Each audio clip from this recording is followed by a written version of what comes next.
in 1472, Galileo sort of predicted. What did he say? No, I'm kidding. No, what did she say? Gosh, I'm kidding. No, I don't know. likes to run her mouth. What did she say? I don't know. This is not therapy. This is not therapy. This is not therapy. This isn't therapy.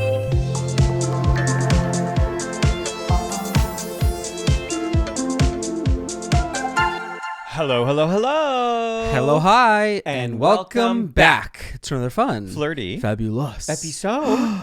of This Isn't Therapy. The podcast about all the stuff people are talking to their therapists about. Correct. My name is Jake Ernst, and I am a therapist. Who are you?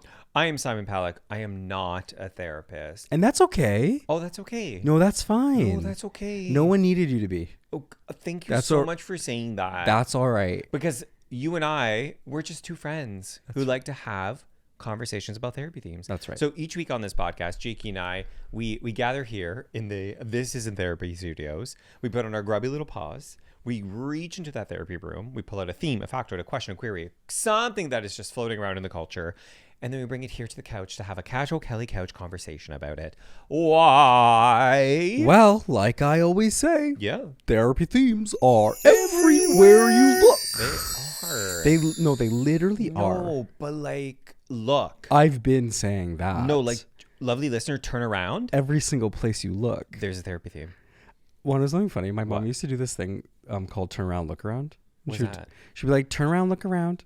And then that would be sort of our cue as kids to be like, okay, make sure you pick up all your things and like gather your belongings. Oh, I like that. Turn around, look around. Turn around, look around. And in that way, therapy There's a themes. therapy theme. Yeah. Turn around, look around. There's a therapy theme. There's a Within arm's reach. there's a therapy theme somewhere. Oh, Tina, you dropped it. The therapy theme. Don't forget that. Wait, which one did she drop? What are we talking about today? Well, we're going to start off Let's with pick talking it up. about a conversation about, I believe, astrology. Let's see. Ooh, controversial. Yeah, I think And so. then we're going to move into, hold on. I didn't pull it up on my phone. You remember, it's the thing. It's the thing about life. Oh, we're going to talk about life coaching versus therapy. Oh. Oh no. And because there's been, there's like a rise of like life coaches. And then what is the overlap, if there is an overlap? And Yeah. let's just have a conversation about what the differences and or maybe the similarities are. And I will be super neutral. Yeah, no, for sure. Exactly. I can't wait to be neutral about that topic. I'm going to be so neutral. I'm so excited to be neutral No, like about a I'm going to topic. be I'm going to be beige on beige on beige, like so neutral. Yeah, please welcome to the stage. Beige on beige on Beige on beige. beige on beige on beige. Beige on beige. The house of La Beige. Speaking of dogs, Yeah. maybe that was the beige on beige. What do you mean? Isn't that a dog name? A Beijon? A Bichon? Oh, Beijon Frise? A Beijon Frise. Yeah. Yeah, exactly. Yeah, that's a weird cut. In Shrek 2, that's the one that Shrek falls on and squishes. A at the Beijon? end. I think it's a Bichon. A Bichon. Bichon Frise? Anyway, I think that's a dog that doesn't belong in nature. Like it's been like bred. Oh. Because it's like a small little thing. Can someone fact check me on that? That'd be Bread cool. like sourdough. Yeah. Yeah, exactly. Speaking of sourdough. Thank you so much. I think it's time to Rise. and go to the first segment. Thank you. Love that. Speaking of Rise by Katy Perry. Yes, it is time to make a quick exit. Speaking of Katy Perry, I am thirsty, so I'm going to grab a glass of water as we transition into the next segment. Speaking of burritos, it is time to wrap it up. Yeah. Okay. Yeah. Exactly. Ah, cheers. Thanks, Mike. Jeez, Mike.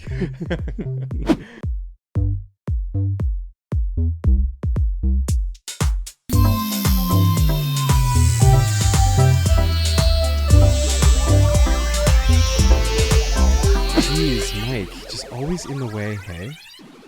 I know I'm fighting for my life with this mic and this ficus. What is this plant? Always in the way, A. That plant, I think, is a dinosaur plant. Is that what it's called? No, I just made it up. Is that the government name? I just made it up. Yeah. Okay. It looks like one of those ones in Jurassic Park. Evidenced by the dust on the leaves. Wait, is it real? What do you think, Mary? Well, upon closer inspection, I'm like, this is a fake plant. This whole time you thought it was real? I thought it was real. I'm today years old when I realized that this is a fake plant. This whole time you thought you were sitting beside a real life dinosaur tree. Well, that's why I was like, why is the air quality so poor? Like, I'm right beside a tree. Yeah, why can't I Like, breathe? yeah, like, Why can't I breathe in the studio is today? that? Exactly. oh, because it's a fake plant collecting dust. That's I right. understood. So in our first segment, just to move her right along, Yeah. we are talking about astrology. This one comes to us from Reddit, our magical kingdom, that we find these really important life questions from maybe questions that I'm afraid to ask, but maybe the lovely listeners forget to ask. Yeah. We go to Reddit to clean up all the... To gap finance the episodes. Yeah. Exactly. Yeah. So this question a Reddit user posted, which is, why is astrology so accurate when it's considered a pseudoscience? And so I'm going to read you kind of what they said. Okay. And it goes like this. Astrology is deemed untrue because it's something science can't prove. When studies have been conducted, the readings were very broad and is thought to be confirmation bias because of the lack of depth. However, when I read my chart and the charts of those I know personally, it's scarily accurate up to the point of their aspirations and accomplishments. I even read charts of celebrities who have reported their birth time themselves, and again, it said their accomplishments, like how much money they make as well as their occupations. Whoa. So why is astrology so accurate when it's considered a pseudoscience? Do you know the answer? Well, I did some research. I did some digging. So I do Yeah. have some facts to present. But Okay. maybe before we talk about the facts to present, Yeah. I wanted just to talk about astrology in general. Like, what is your relationship to it?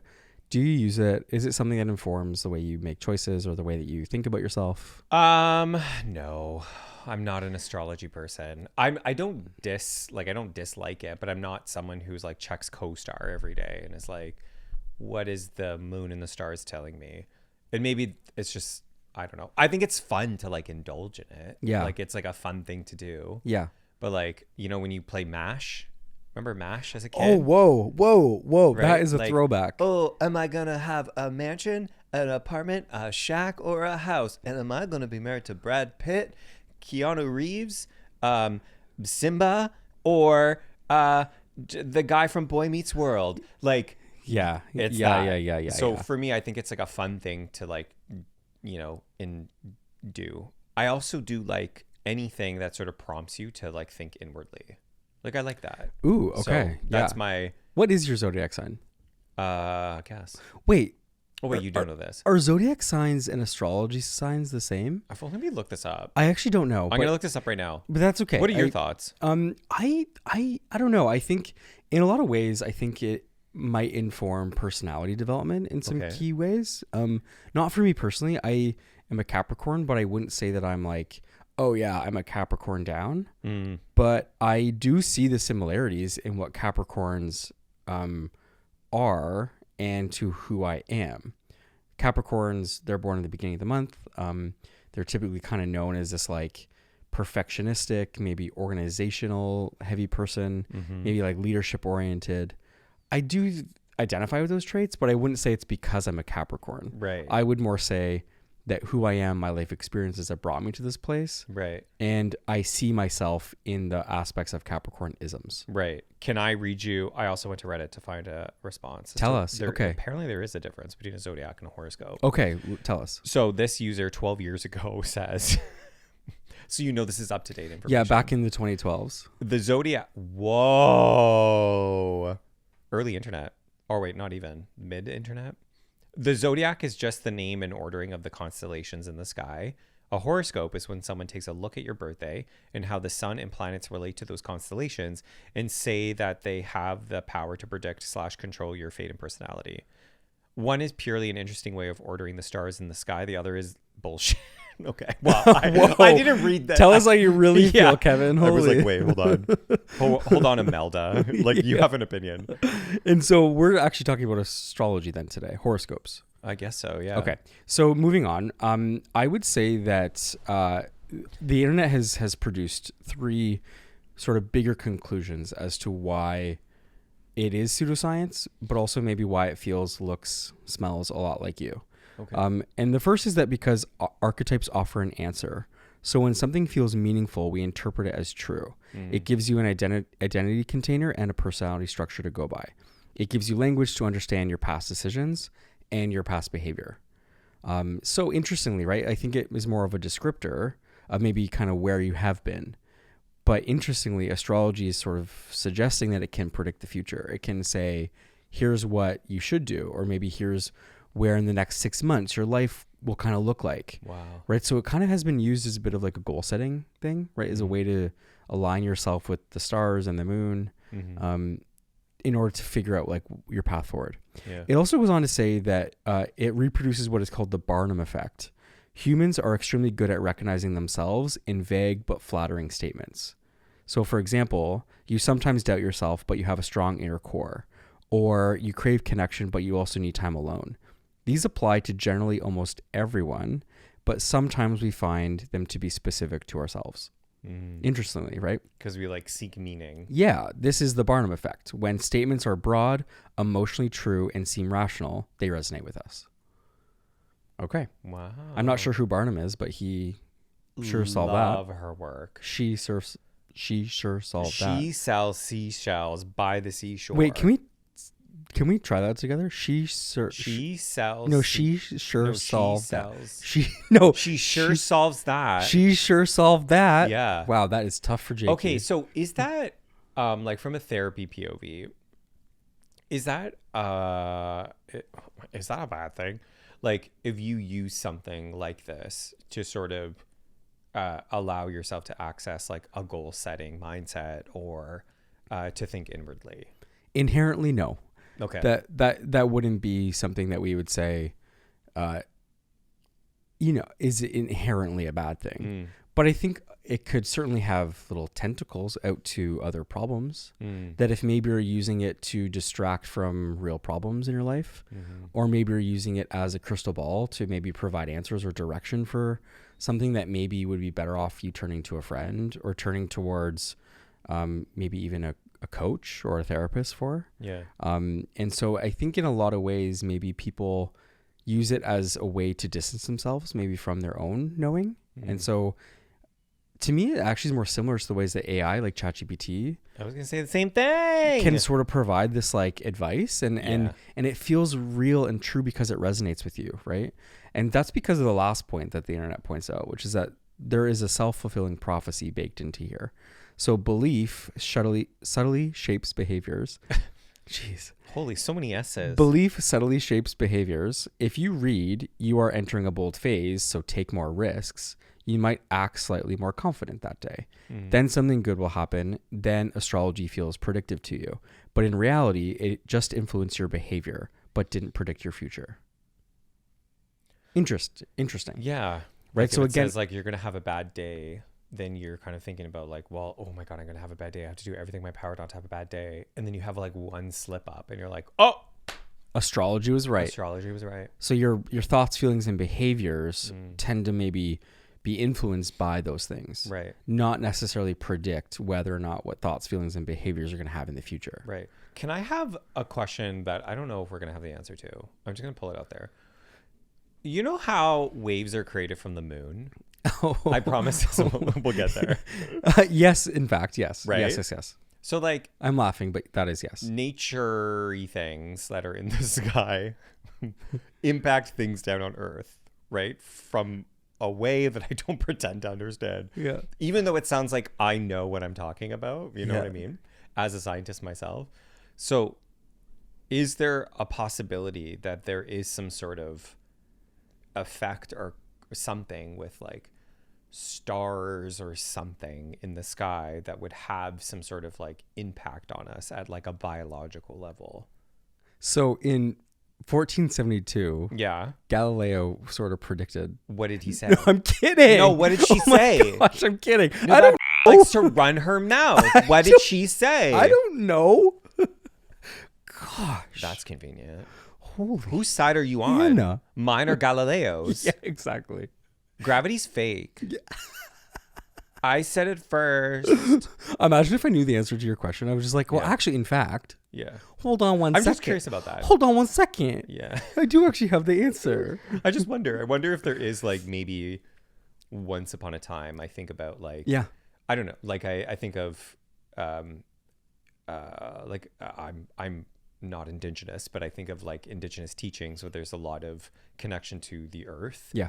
And and there are some things that it's like, oh yeah, absolutely. Like this connection to this thing equals this, right? But I think so with, I wonder, I'm just curious. well, I that's think all. with anything maybe rooted in pseudoscience, what typically happens with pseudoscience is that there's a sliver of truth Yeah. in it, and then it becomes this bigger promise or this bigger scheme that happens. Right. And so, yeah, I think Indigenous wisdom has taught us a lot about our world and about the earth and about nature and about the way the world works.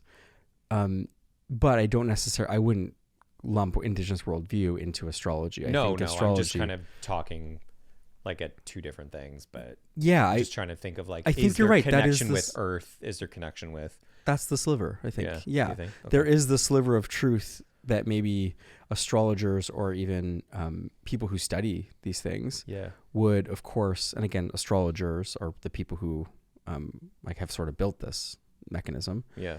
But I do wonder if the science parts of it also make it feel more true, right? So astrology, of course, people who have been studying things like interplanetary like orbits and blah, blah, blah, all the blah, blah, blahs. Yeah. Fill in the gap, Yeah. right? Grant, fill in the gap. Yeah. All the people who are studying these things bring us real facts and information to kind of go off of. Yeah. But then I do think that's where the horoscopes and the astrology of it all can start to build out this world that isn't so true. That doesn't exactly exist. At least that's sort of just my take on it. Right. But again, I'm not an expert in this area, so I can't lay claim to knowing for No, sure. you're not a doctor of the stars. I'm not a doctor of the stars, but I am. At least not yet. I could be. But I like what I sort of gather, bringing us back down to Earth. Okay, thank you. What I'm thinking Sister. is, I think like astrology, like many things, and like horoscopes, it's an interesting thing to sort of participate in. Yeah, it's fun. And it's like a fortune cookie. Yeah, when it becomes the only thing that you access your inner world or your understanding of the world around you, I can see how like anything, it can be a little problematic. I love that. And I think Yeah. I generally find that people who do use horoscopes and astrology also have their hands in other pots. Like they do have other ways of understanding themselves. They have other ways of figuring Sorry, my ride's here. figuring out their what to do in life. I don't think that I think it's a really broad stroke to say that people who are like so focused on horoscopes like don't have other sources. They likely do, right? But I agree with you. I think that that's a probably a good place for us to end. No, I have a better place. What Tell is today's horoscope? I want to read yours, and I'm going to read mine. What is? Or like our horoscope or whatever for today. But how will you do that without knowing my exact birth time? You said, oh, don't you just pick the thing? Like, are you an Aries? I'm just going to do it that way. Okay, you're gonna just read what should a Capricorn do at the moment? Yeah. Sure. Okay. What does she say? She says for today, a gentler emotional layer wraps around your discipline. That's so true. Rest feels deserved rather than guilt-inducing.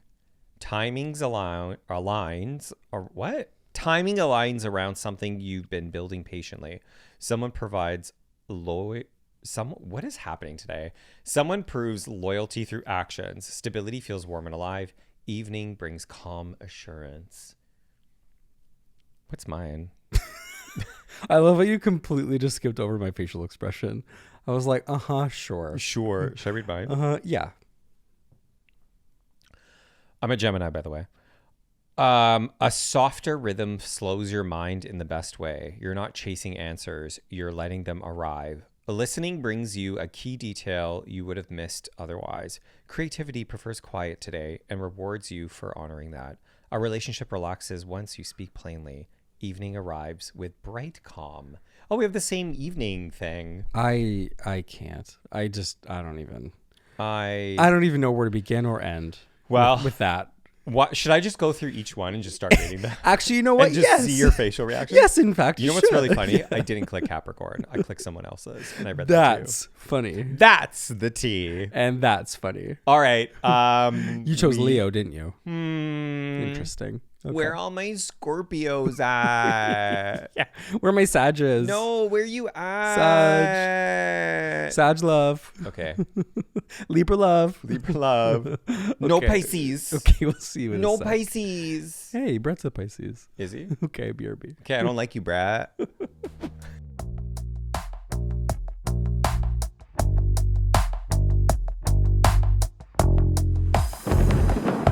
Here we are. We're back. Here we go. Okay, so from one Taurus to another. Yeah. All right, so we're gonna have a conversation here. From one Taurus to another, I think that's bull. That's funny. That's really funny. Thank you. Okay, you. so I am interested on the conversation about life coaching Me too. and therapy Me because I too. think Me too. I'm just trying to understand it maybe a little bit more. Yeah. And again, I said I was going to be neutraliana, and I will be. So I pulled up an article called, I don't know what it's called, but I'll link it in the bottom. But it is by Emily Hemmendinger for NPR. Great. And it talks about life coaching versus therapy. So I'm going to read a snippet about the rise of life coaching, and then we're going to go talking about, well, is life coaching therapy? Sure. And it goes like this. As a licensed clinical social worker who specializes in mental health and public health, I have observed coaching's growing popularity and how patients' interests appear to stem from a lack of affordable and accessible mental health care. Coaches have the potential to fill a gap and work alongside therapists to assist clients, but many people seek coaching to help them make a big decision or hold them accountable for making progress towards a set goal, from launching a business to sticking to their wellness routine. Because the industry is unregulated, however, it's important for people to understand its limits before using a coach's service. Initial thoughts before I move on? I mean, that is the Pandora's box Put of those eyebrows down. Yeah, that is the Pandora's box of my profession, love. Whether it's regulated or not. Well, let's just be clear about one very important thing here. Mm-hmm. When you're a therapist, Yeah. even that term in itself is not a regulated term. Say it again. The term therapist. The is term not a therapist regulated is term? not a regulated term. Oh, that's why there's all those like fake. Yeah, online, there are people who can call themselves like the dog I'm a- therapist. I don't know. Like there Yeah. are people who can use that term. the self-care therapist or whatever. Yeah, but psychotherapy and a psychotherapist is a regulated term, right? So that's what we're talking about here when we're talking about this sort of quote unquote therapist versus life coach. Psychotherapy is a regulated profession, and it is something it's a service, right, that people receive. Right. And because it's a health service, it has to be regulated because there can be unintended harms. Yeah. There can be consequences. And for life coaches or coaching in general, it certainly has its place, right, in the world and in helping and all those things. But it is not therapy. Coaching is not therapy. And like it's talking about, it's not regulated. There's no regulating body, though there are some that are emerging.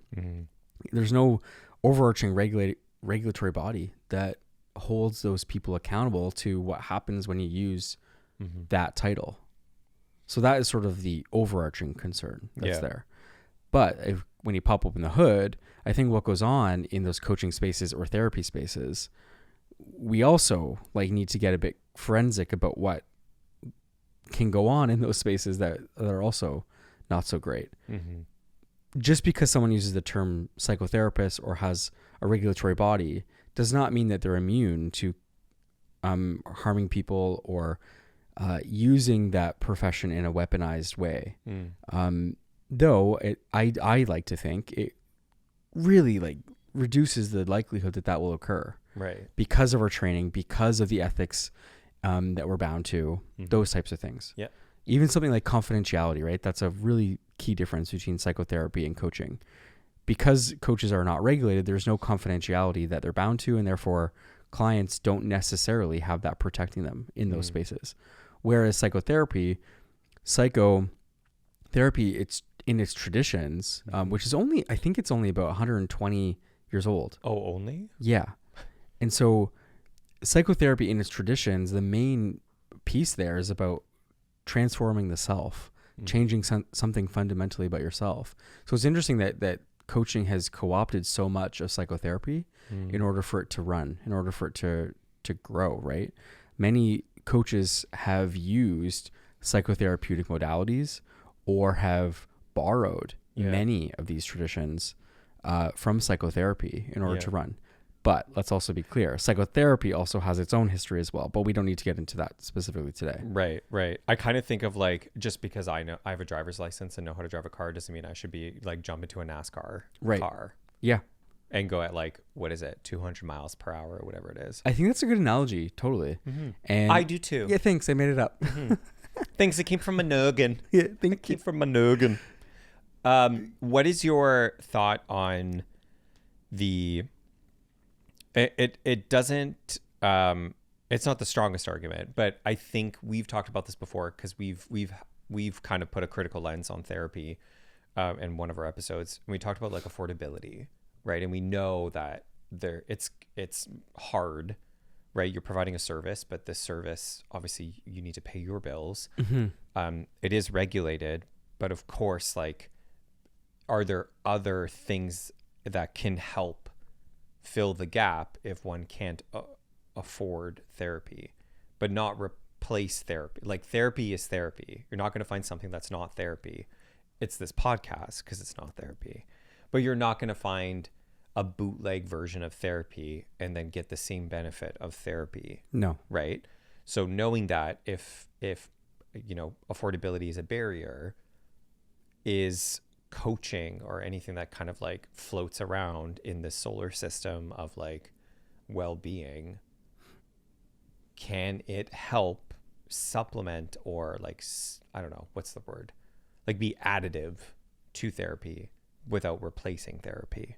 I sort of sort it into the same box that I sort in self-help books, podcasts like this one, or honestly, even turning towards AI to help you through your stuff. I would sort it into that category, which is that it's information, it's education. A lot of coaches are using evidence-based and psychoeducational tools to help people make changes. So I'm not here to minimize any sort of benefit that people get from those things. But I do feel strongly about protecting and preserving the space of psychotherapy. Right. Number one, in 2020, when we started this podcast, that's why we called this isn't therapy. Yeah. Because it's not therapy. Yeah. This is not what therapy is. You may find it therapeutic, Sure. but it is not therapy. Sure. Yeah. Exactly. And so I think that we just have this big concept creep happening with therapy. And I think a lot of it has to do with therapy culture and therapy speak on the internet and the ways that our language has made its way into the mainstream. This is going to sound like such a hot take, probably because it is. I am so done with all of these people online who are using therapy speak and it's coming into the therapy room, and all the coaches are now using it too and positioning themselves as health authorities and health experts inappropriately, in a way that does not help, in a way that is not therapeutic, in a way that does not actually help anyone other than just probably make you feel good about yourself. It probably just helps you be there being like, I'm helping people. But it's actually not moving the needle on psychotherapeutic change, which is that therapeutic level of change. Instead, it's just providing a placeholder for people who, of course, are wanting to change and are ready for change, but are not necessarily getting the right type of support that they require. That is to say, is that a lot of people who gravitate towards coaching actually are just better suited to mental health care, right? And so we need to get into the nuances of why certain people choose coaching versus therapy. Maybe it gives them the illusion of I'm not unwell, or maybe it gives them the illusion that I'm not that bad. I don't need mental health care. I don't need therapy. But maybe if I'm with a coach, it can feel like I'm still doing it, but not necessarily actually making progress because you're not doing real psychotherapy. Anyway, there's a big hood to crack open here. Yeah. Because under the surface of it is a whole a collective of health crises that I think that we're seeing. I'm going to read this section of the me. article because I think it complements what you're saying. Okay. So the article then goes on to talk about, is coaching therapy? There's a common stereotype that coaching is for high functioning people and is oriented towards the future, while therapy is focused on the past and finding problems with people. As a licensed, I'm like just tracking your face. As a licensed practicing therapist, I think this could not be further from the truth. Yeah, retweet. Therapists focus on helping a person process their past, focus on the present, and work towards goals in the future. So I sort of connecting to what you were just talking about, where I think the word coach sort of implies that there's a goal and we're going to work towards it. Where in therapy, you could have a goal-based like approach to your therapy. But we've talked about this before, that the work is slow and relational, and healing is slow and relational. And that is the work. Yeah. Versus, I'm not going to be depressed today. I want you to teach me how to not be depressed. Totally. Or I want you to fix me. Whereas the real work, it sounds like, and even as I was like trying to make sense of this myself, it was like the real work comes from slow relational things, not from coaching, which is sort of applies like I'm the expert and I'm here to tell you what to do. Yeah. Where therapists don't do that. Or Totally. good therapists don't do that. A therapist is not there. They have expertise, but they're not there to tell you what to do. Totally. Which is why a lot of coaching is rooted in positive psychology or behavioral psychology. And those things in and of themselves are not bad things, but those systems, those modalities work for some people, for some issues, sometime. But when you sort of take a profession like coaching and say this model, this method is going to work for everybody, is wrong. That it would be wrong to conclude that those types of modalities would suit everyone's needs. But because they're unregulated, they don't necessarily have that governing body, right, that has oversight on that. But we are also seeing this big emergence of, and I think this is the result of the Instagram and TikTok of it all, we're seeing this big emergence of all these wellness influencers who can brand themselves as a coach and disguise and show up as this affirmational or aspirational voice that really looks more like a guru, right? It looks more like someone that's like, hey, listen to me. Yeah. I have the way. Yeah. Or they post quotes online and call that healing. I used to produce content like that, mainly because I wanted to show up as a psychotherapist and a social worker to participate in the conversation, where I felt like I was being really flooded by all these voices who weren't really saying anything of substance, or were misleading people and providing misinformation. And so that's why I participated in that online at the time. I don't participate as well in that way anymore for other reasons, which we could talk about. But in any case, a lot of coaches figure out this way to make a business out of people's trauma and people's wounds. And it's really wrong. It's really unfortunate. And a lot of people have used algorithms over the past couple of years to make profits off of people's pain and suffering. Yeah. It's just really wrong. It's damaging. That's the... Yeah. I told you last week it was going to be heavy, and we got there. You did. So I do think we need to surface, though. I think that if we keep this bus rolling, I do think that we can thread a needle here between maybe the two things that we've talked about today. And it's right here. Because Come on, Jakey. I feel Bring like us it's home. Well, I want you to, because I feel like you... I think... Okay, so I think... I really respect your opinion about this stuff, because you're not in it. You know? I'm not in it. I'm neutral, remember? I'm so neutral. You're Neutrogena. Neutrogena. Yeah. A clean and clear and under control Neutrogena. I do not...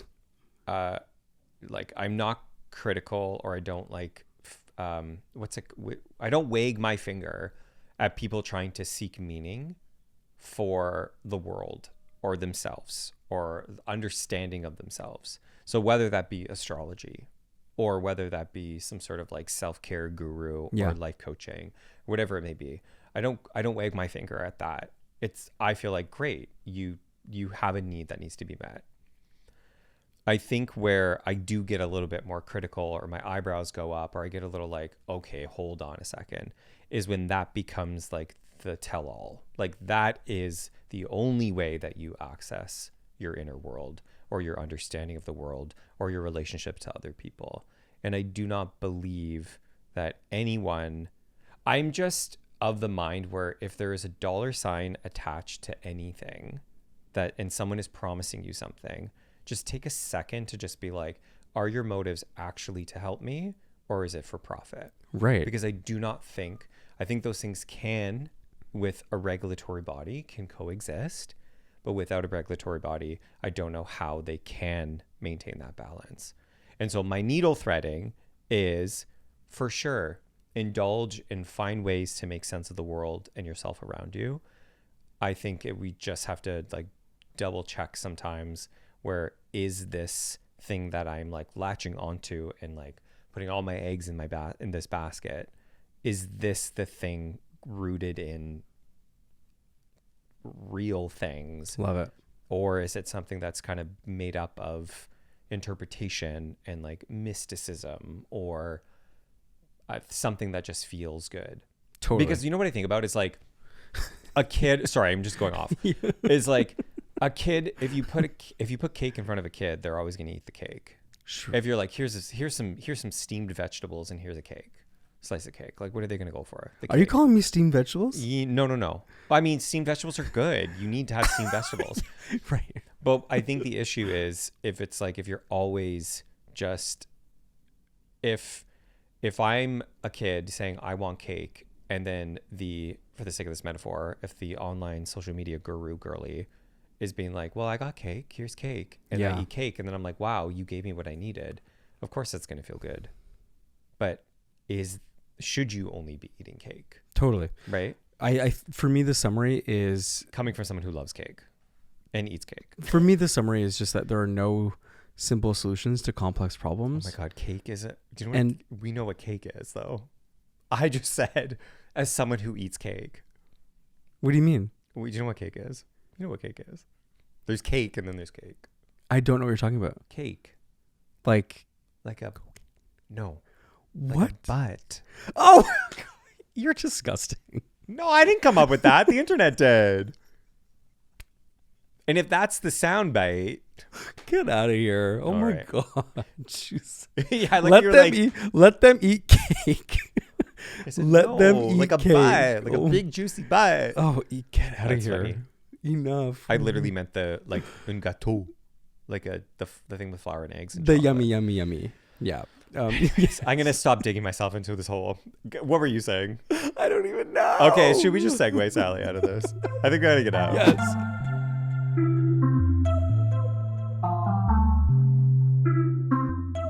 So at the end of every single episode, Every single episode, we like to come on back up for air. just for a breather Yeah. and maybe a little slice of cake. Yeah. Exactly.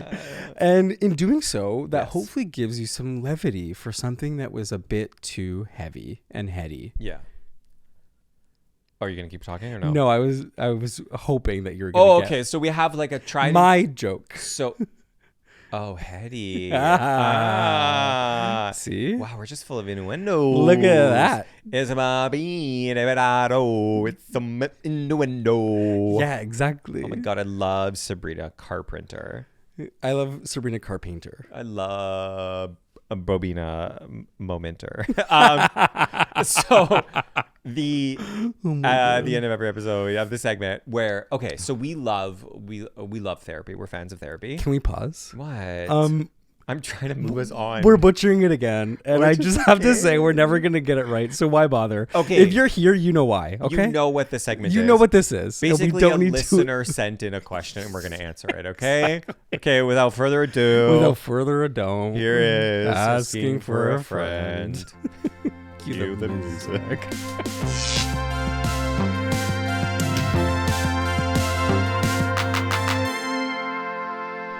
Oh my God, that just tickles my funny bone. Okay, wait. Today's Okay. question is, I don't think it's celebrity. Or maybe it is. I don't know. Okay, Jakey, when things start, this lovely listener wants to know. Yes. When things start to go wrong, what should you prioritize? Kind to self or kind to others? Oh, I actually have a formula for this. Okay, and it goes like Whoa. this. It goes like this. A former therapist taught me this, and it Okay. actually really helps me all the time. So it's service to self, service to others, and service to something greater than yourself. So in that order. Yeah. So always put the mask on yourself before you put the mask on That's others it. kind of Yeah. thing? Service to self, service to others, service to something bigger outside of yourself and others. Wow. So that's my formula. But Okay. I think it fits here, which is that when things start to go wrong, what should you prioritize? First, you kind of do the little check-in. Then you kind of do the look around, turn around, look around. Yeah. And then you, okay, what am I missing? What's bigger than both of us? That's my formula. Okay. I don't have What about you? I don't have a contributor to that. Do you prioritize self or others in situations where things are going wrong? Oh my god. Well, now I know what the answer is. Would you I don't tell know me if it's your an answer. I just think it's one way. I think you can have your way too, honey. I don't know. But like when things start to go wrong, like When things start to go wrong, like let's say, for example, like you overboiled the pasta. yeah. Then I'll take it off the stove. When things start to go wrong, yeah. how do you respond to crisis? I just deal with it. I don't know. I don't think about myself in that situation. Maybe that's the answer. Right. I think I just go in like, okay, just triage. Right. Okay. So you're more like pragmatic, crisis oriented. Like, what does the situation require of me? Yeah. Whether it has to do with me or not. Yeah, I'm actually pretty. Well, I don't know. I haven't been in a lot of crises in my life. I've been in very stressful situations. But I'm usually pretty like, okay, do this. You And feel then like a just do good it. like problem solver. Like you I just can like get go there. in and I do the thing. Yeah. I don't really stop and think about like myself. Maybe a good direction for the lovely listener is just do it your way. Like whatever's working for you, keep on doing more of that. And if it's not working, then maybe that requires an adjustment. That's kind of my advice. I like your da-da-da-da-da-da-da-da. I've carried that with me in my backpack of life for a long time. And you took it out recently? And I take it out all the time. Yeah. Yeah. And you look at it? Just like Dora the Explorer. And Explorer? the little map. Dora the Explorer. Yeah. She's from New Jersey Yeah. now. Just like Dora the Explorer. Why are you looking at me this way? Turn around. You know what Dora? have you been watching The Traders? No. Okay, so season 4 just ended, so it's Yeah. whatever, it's behind us, whatever. Mhm. But what I Don't tell can't me who wins. but But what I I- will be. what I can't stop saying Yeah. is when Maura Higgins says traitors. Traitors. No, traitors. Traitors. Traitors. Love. Why are we here? Honestly, What? I honestly don't know. How did I get here? Dude, where's my car? I'm going. Yeah. I'm going. Listen, if you like what you heard, if you Yeah. want more and more and more, More. you can go back into the archives in between episodes. Check us out on YouTube, Yes. on Spotify, wherever you Yes. get your programming. Yeah. You can also like, comment, subscribe. That really helps us. That's how you can tip us. And for now and in between, we'll see you next week. Yeah. This isn't therapy wherever you scroll. Just Google it, Mary. Yeah. You'll find us. You'll find it. Okay. Okay, bye. Bye.